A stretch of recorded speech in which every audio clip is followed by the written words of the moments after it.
katakan kepada mereka bahwasanya kaidah mengatakan, kaidah yang telah disepakati oleh ulama-ulama terdahulu bahwasanya tidak boleh kita mengambil dalam hal akidah dasar, tidak boleh kita mengambil dasar daripada hadis-hadis yang tidak sahih dalam hal akidah. Jadi dalam hal akidah ini syaratnya adalah harus hadis yang sahih. Adapun hadis yang tidak sahih maka tidak boleh diambil dalam perkara akidah. فالذين يقولون أن هذا حديث وأن الله تعالى يجلس على عرشه ويقعد محمدا عن يمينه ويفضل من العرش قدر شبر، هذا لا أصل له، وهذا مستحيل في حق الله سبحانه وتعالى لأنه تشبيه للخالق بالمخلوق. Jadi klaim mereka bahwasanya bahwasanya Allah Subhanahu wa taala pada hari kiamat itu akan duduk di atas arsy dan mendudukkan Nabi Muhammad, maksudnya mendudukkan Nabi Muhammad tidak jauh dari zat beliau sebatas satu jengkal. Ini merupakan hadis yang tidak benar, hadis yang tidak ada dasarnya, dan hadis ini juga sangat mustahil disandangan pada Allah Subhanahu wa taala karena di dalamnya ada tajsim, ada penyerupaan Allah dengan makhluk. كلنا نعرف حديث النبي عليه الصلاة والسلام الذي قال فيه: ما السماوات السبع أمام الكرسي إلا كحلقة في فلاة، وفضل العرش على الكرسي كفضل الفلاة على الحلقة. هذا الحديث ثابت عن رسول الله صلى الله عليه وسلم والكل يعرفه، لا أحد يستطيع أن ينكره. معنى هذا الحديث أننا إذا نظرنا إلى السماء بكبرها وبكواكبها وبما فيها من أجسام غريبة وعجيبة، إنما التي نراها هي السماء الدنيا، ما وصلنا بعد إلى السماء الأولى، إنما هي في السماء الدنيا. رب العالمين قال: ولقد زينا السماء الدنيا بمصابيح. هي السماء الدنيا التي نراها، هذه ليست السماء الأولى، لكن فوق هذه السماء الدنيا يوجد السماء الأولى، وبين السماء الأولى والسماء الثانية مسيرة 600 عام، ثم السماء الثانية، وبين الثانية والثالثة مسيرة 600 عام، وهكذا إلى السماء السابعة. ترجم. Baik, Syekhna juga menjelaskan bahwasanya sebenarnya ada hadis yang berasal dari Nabi dan tidak mungkin untuk kita pungkiri yang menjelaskan bahwasanya kedudukan langit 7 atau 7 langit itu di hadapan kursi itu tidak lain seperti benda kecil atau kerikil di padang yang sangat-sangat luas. Itu kedudukan 7 langit di hadapan kursi. Begitu juga kedudukan kursi di hadapan arsy itu seperti kedudukan batu kerikil yang sangat kecil di hamparan yang sangat-sangat luas.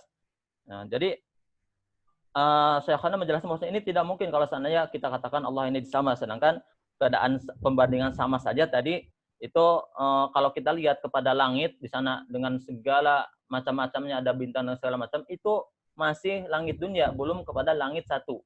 Dan jarak antara langit satu ke langit kedua itu jaraknya adalah 600 tahun atau perjalanan 600 tahun. Itu jarak antara langit satu, kedua, dan begitu seterusnya. Tentu ini sangat mustahil kalau seandainya kita katakan Allah ini berada di langit, karena kita ketahui dari penjelasan Syekh tadi bahwasanya perbandingannya saja tadi seperti itu.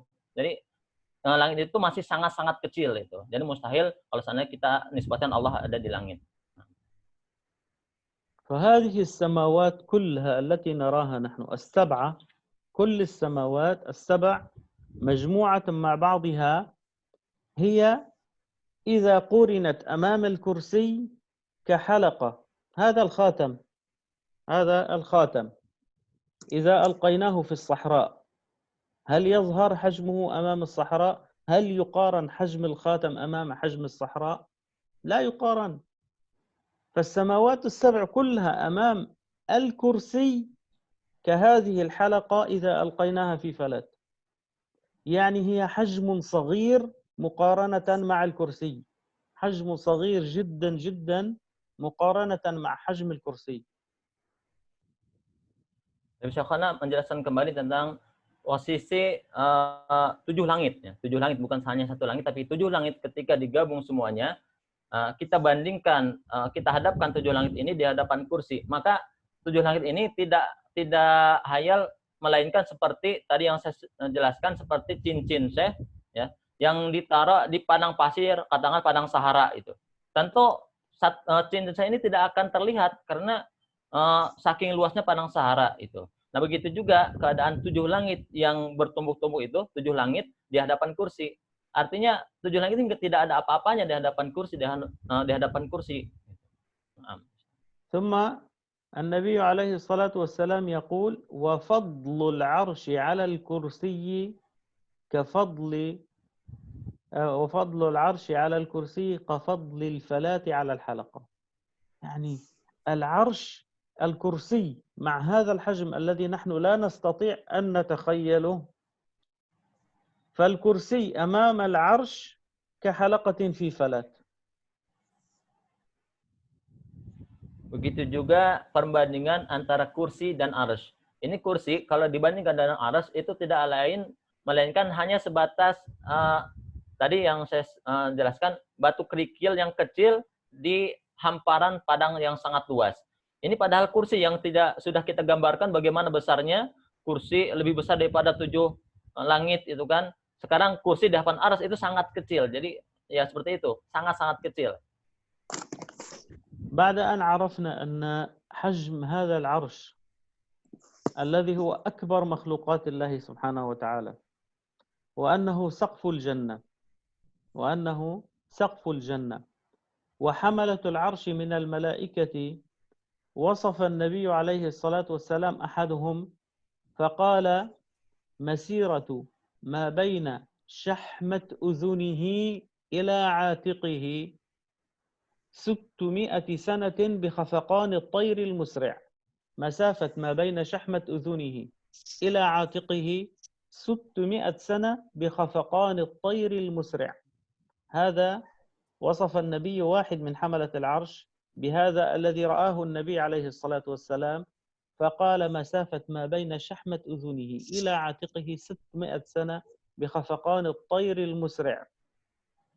يعني نحن لا نستطيع أن ندرك هذا لأن لا نرى، والأشياء التي لم نرها ولم نعتد على معرفتها يصعب علينا أن نتخيلها، لكن نؤمن بها لأن النبي عليه الصلاة والسلام أخبرنا بذلك. Syekhana menjelaskan begitulah arsy yang merupakan makhluk terbesar Allah Subhanahu wa taala, dan arsy juga merupakan atap daripada surganya Allah Subhanahu wa taala. Dan dalam hadis dijelaskan bahwasanya malaikat yang bawa arsy ini jarak antara telinga dan pundaknya itu, jaraknya kalau kita bisa ditempuh itu adalah 600 tahun perjalanan, atau 600 tahun perjalanan yang ditempuh oleh burung yang sangat-sangat cepat. Itu malaikatnya saja. Jadi Masya Allah, begitu besarnya arsy.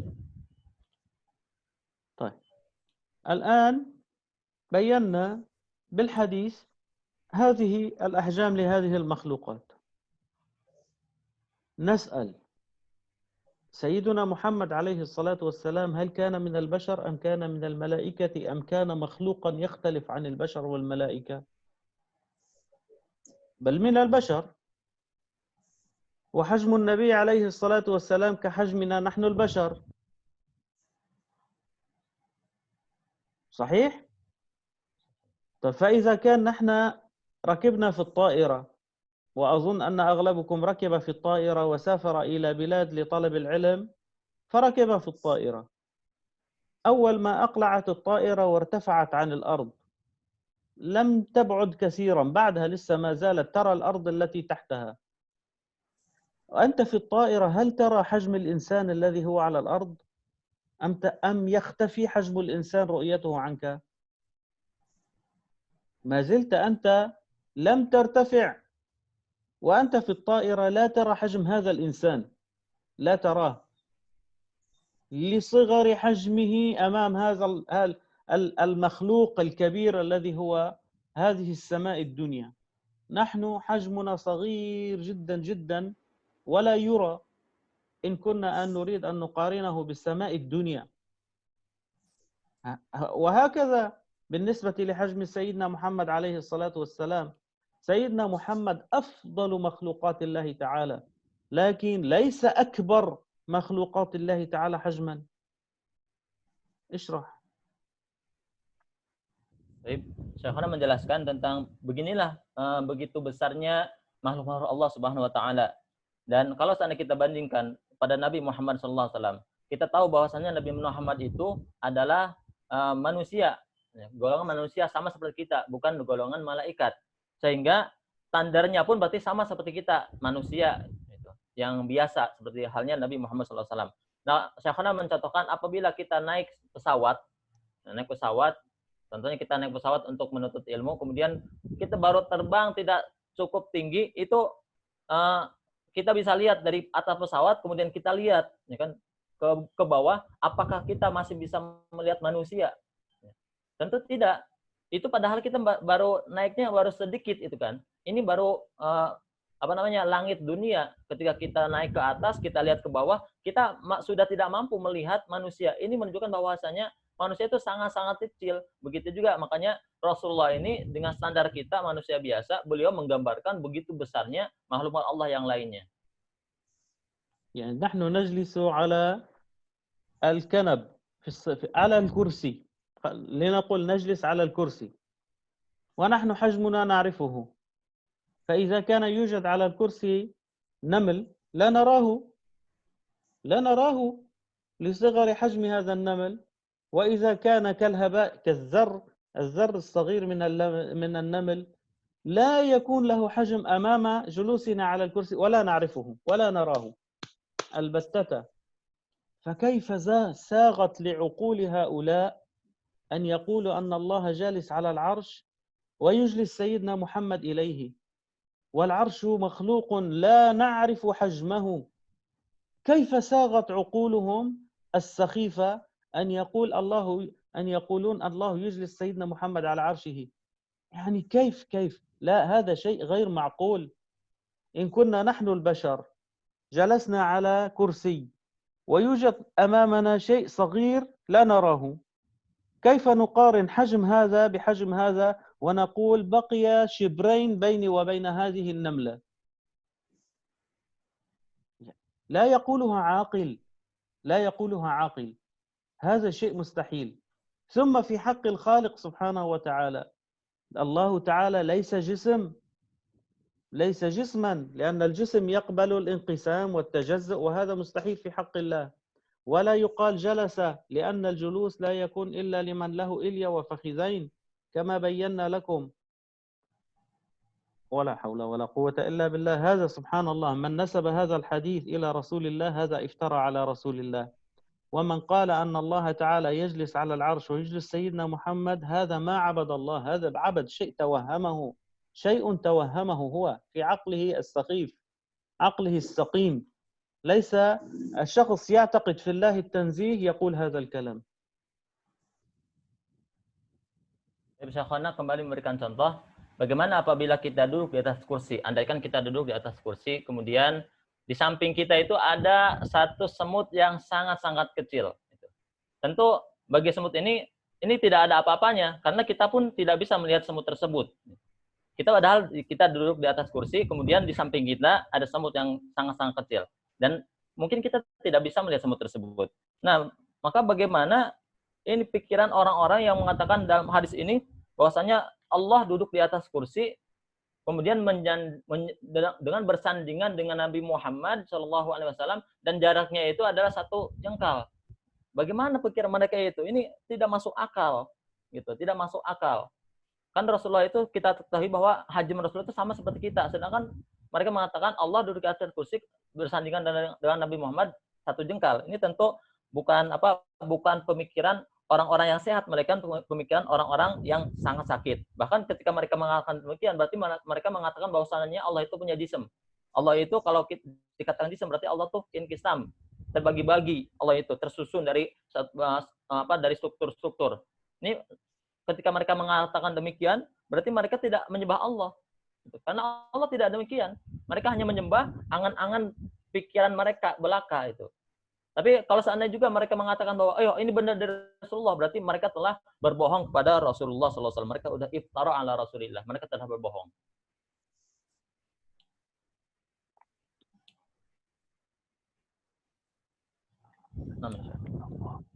ثم حملة العرش الله تعالى قال في أول البقرة الذين يؤمنون بالغيب. هذه شرحتها لكم. إيماننا نحن غيب. حملة العرش الله تعالى قال عنهم أنهم آمنوا كما آمنا نحن هم آمنوا. فلو كان إيمانهم شهود وليس غيب فلما دخلوا تحت قول الله تعالى الذين يؤمنون بالغيب. والله تعالى لا يرى في الدنيا، هذا مستحيل كما ورد في كتاب الله تعالى. فلو كان الله جالسا على العرش كما يزعم أولئك لكانوا أولئك أكثر الناس شهودا لربهم، ولما كانت الرؤيا مستحيلة في الدنيا. فإيمانهم غيب كما هو إيماننا غيب. والرؤية لا تكون إلا بعد دخول الجنة، رؤية الله سبحانه وتعالى. يحملون العرش ويؤمنون بالغيب ولا يرون ربهم، فكيف أولئك يقولون أن الله جالس على العرش؟ فهذا ليس إيمانا، هذا تكذيب للقرآن. إن كانوا يعتقدون أن الله جالس على العرش والملائكة يرون ربهم وأنهم لا يؤمنون بالغيب، هذا تكذيب للقرآن، تكذيب للقرآن. فإيمان الملائكة كإيماننا إيمان غيب، لقول الله تعالى الذين يؤمنون بالغيب ويقيمون الصلاة. وفي الدنيا مستحيل أن يكون هناك رؤيا بالعينين لمخلوق، لأن الله تعالى قال لن تراني. أما رؤية النبي عليه الصلاة والسلام فشيء خاص كان لرسول الله. منهم من قال أنه رأى ربه بعيني رأسه، ومنهم من قال أنه رأى ربه بقلبه صلى الله عليه وسلم حين عرج به إلى فوق السماء السابعة. وهذا شيء خاص، هذا لرسول الله فيه تفصيل. أما غير النبي عليه الصلاة والسلام فما أحد البتة يرى الله سبحانه وتعالى إلا عند دخول أهل الجنة الجنة. Syekhana menjelaskan tentang malaikat yang membawa arsy. Malaikat yang membawa arsy ini disifati oleh Allah dalam Al-Quran bahwasanya mereka adalah malaikat-malaikat yang beriman kepada Allah Subhanahu wa taala. Sedangkan kita sudah jelaskan dan dijelaskan juga dalam Al-Quran bahwasanya iman kita itu sifatnya gaib. Iman kita sifatnya gaib. Ternyata begitu bagaimana dengan sifat malaikat? Sama, ternyata sifat iman malaikat pun ternyata adalah iman yang gaib itu. Sama seperti iman kita. Karena andai kata iman mereka itu ada syuhud, ya kan? Mereka melihat Allah duduk di atas arsy, itu mungkin kita juga sebagai makhluk ya, bisa melihat Allah langsung. Tapi itu kan tidak demikian. Kita tidak bisa melihat Allah, ya kan? Kecuali ketika kita sudah masuk surga nanti. Gitu. Jadi malaikat tidak bisa melihat Allah karena iman mereka juga gaib, kita juga tidak bisa melihat Allah karena iman kita juga gaib. Adapun penglihatan Nabi melihat Allah Subhanahu wa taala itu merupakan beda urusan itu, karena ini khusus untuk Nabi sallallahu alaihi wasallam. Meskipun di sana nanti ada perincian apakah Rasulullah itu melihat Allah dengan mata kepalanya atau dengan hatinya. Ada yang mengatakan dengan mata kepala, ada yang mengatakan Rasulullah itu melihat dengan hatinya. Jadi mereka yang mengatakan bahwasanya malaikat ini bisa melihat Allah, berarti kita juga harusnya bisa melihat Allah. Nah, kalau seandainya ternyata nyatanya kan tidak demikian. Berarti ini bisa disimpulkan bahwa mereka telah melakukan pembohongan terhadap Al-Quran dengan pendapat mereka tadi. نقل الإمام القشيري رحمه الله في رسالته التي تعرفونها، والإمام القشيري من أئمة أهل السنة والجماعة ومن أهل التصوف ومن أهل العلم، وأجمعت الأمة على جلالته ومكانته إلا الذين اعترضوا على عقيدة أهل السنة والجماعة فطعنوا فيه ولا عبرة بكلامهم ولا عبرة بكلامهم. يقول الإمام القشيري في الرسالة: قال الإمام جعفر الصادق، يا ريت تكتبوا هذا النص، قال الإمام جعفر الصادق رحمه الله تعالى ورضي عنه: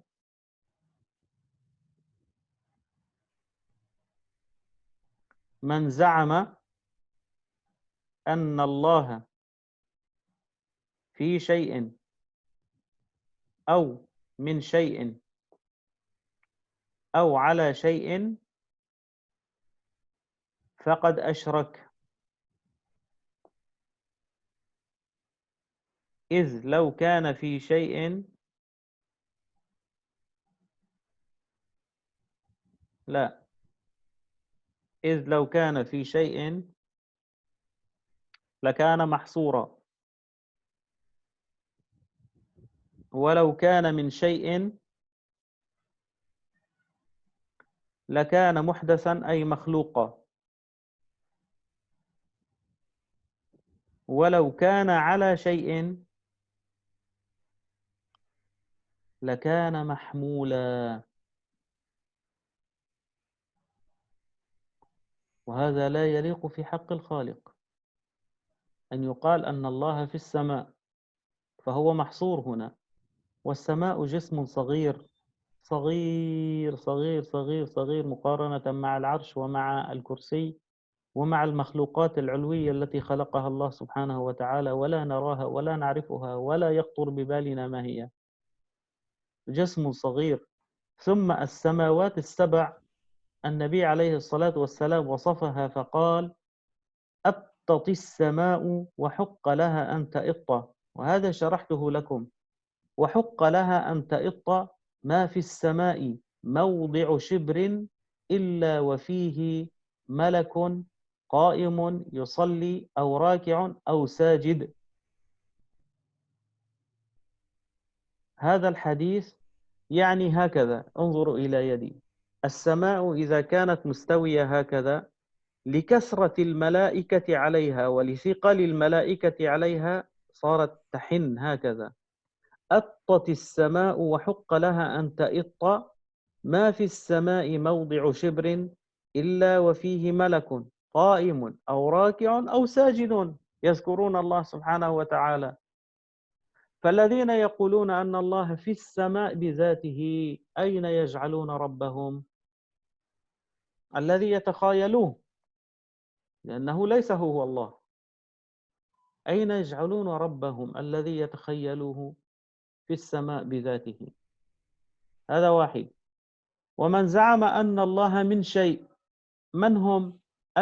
النصارى الذين يقولون أن الله تعالى مخلوق عن سيدنا عيسى، يزعمون أنه الإله، أنه جزء من من من الله، فهو ابن الله والعياذ بالله تعالى، وهذا مستحيل.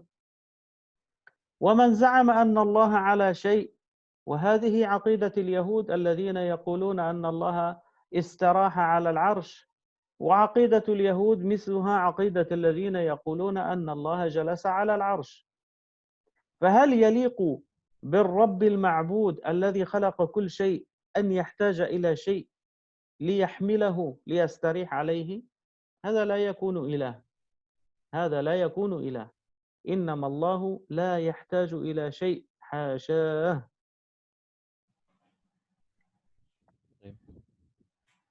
Syekhona menjelaskan tentang kutipan daripada Al-Imam Al-Qushairi, yang mana beliau adalah seorang ahlu ilm, beliau adalah seorang ulama yang sangat terkenal dengan keilmuannya. Nah, beliau menyebutkan dalam risalah beliau, risalah Al-Qushairiyah, berkata Imam Ja'far As-Sadiq rahimahullah wa radiya anhu, man za'ama anna Allah fi syai'in, siapa yang mengklaim, yang mengaku-ngaku bahwasanya Allah itu berada dalam sesuatu, au min syai'in, atau Allah itu berasal dari sesuatu, au ala syai'in, atau Allah itu berada di atas sesuatu, faqad asyraka, maka sungguhnya orang yang mengklaim tadi, yang berkata demikian, sungguh telah menjadi musyrik. In idlau kana fi syai'in, karena kalau seandainya Allah itu berada di dalam sesuatu, lakana mahsuran, maka Allah terbatas oleh tempat gitu. Walau kana min syai' lakana muhdatsan aw makhluq. Kalau seandainya Allah itu dikatakan berasal dari sesuatu, berarti Allah itu adalah sesuatu yang baru. Berarti Allah itu adalah tergolong makhluk. Walau kana ala syai', kalau seandainya dikatakan Allah itu berada di atas sesuatu, lakana mahmulan, maka berarti Allah itu di bawah gitu. Dan ini tentu tidak cocok, tidak pantas untuk dikatakan dalam hak Allah, karena mereka yang mengatakan bahwasanya Allah itu berada di langit dengan zatnya, seharusnya mereka berpikir di mana mereka mendapatkan Allah dengan tadi penjelasan bagaimana langit, bagaimana perbandingannya. Mereka di mana memposisikan Allah? Tentu itu hanya sebatas angan-angan mereka saja gitu. Bukan pada hakikatnya. Itu hanya angan-angan mereka saja. Dan mereka juga yang mengatakan bahwasanya Allah itu terbuat dari sesuatu. Ini merupakan kaum Nasrani yang mengatakan bahwasanya Nabi Isa adalah putranya Allah Subhanahu wa taala, dan ini tentu mustahil. Sangat mustahil. Allah itu tidak melahirkan gitu. Kemudian mereka yang mengatakan bahwasanya Allah itu ada di atas sesuatu. Ini merupakan akidahnya kaum Yahudi yang mengatakan bahwasanya Allah itu istarah 'alal arsy. Allah itu bersila di atas arsy. Allah itu duduk di atas arsy. Dan tentu ini tidak pantas disandingkan kepada Allah Subhanahu wa taala. Karena bagaimana seorang zat yang telah menciptakan justru butuh kepada sesuatu yang diciptakannya. Ini tentu tidak pantas dan mustahil Allah demikian, karena Allah menciptakan semuanya dan Allah tidak butuh terhadap penciptaannya. نرجع إلى قول المؤلف رحمه الله تعالى قال استوى على العرش على الوجه الذي قاله وهذا ما قلنا أنها عقيدة السلف يؤمنون بما جاء في كتاب الله ولا يعطون معنى إلا ما ورد في كتاب الله فيقولون آمنا أنها آيات وردت ونفوض الأمر إلى الله ولا يشبهون الله بخلقه وبالمعنى الذي أراد الله تعالى أعلم بمراد هذه الآية هذا تفويض. أما أن يقال تفويض ويشبه الله بخلقه فهذا ليس تفويض، هذا تجسيم وتشبيه. فاستوى الله سبحانه وتعالى على العرش بالمعنى الذي أراد وبما يليق بعز جلاله، يعني بما يليق أن يوصف به الله سبحانه وتعالى من الكمال الذي يليق بالله سبحانه وتعالى وعلو مجده وكبريائه. لما نريد أن نصف الله سبحانه وتعالى بشيء لا نصف الله تعالى إلا بما هو فيه كمالات لله سبحانه وتعالى، إلا بما فيه كمالات لله سبحانه وتعالى. وعلو الله تعالى هو علو مكانة ليس علو مكان، علو مكانة وقدر ليس علو مكان.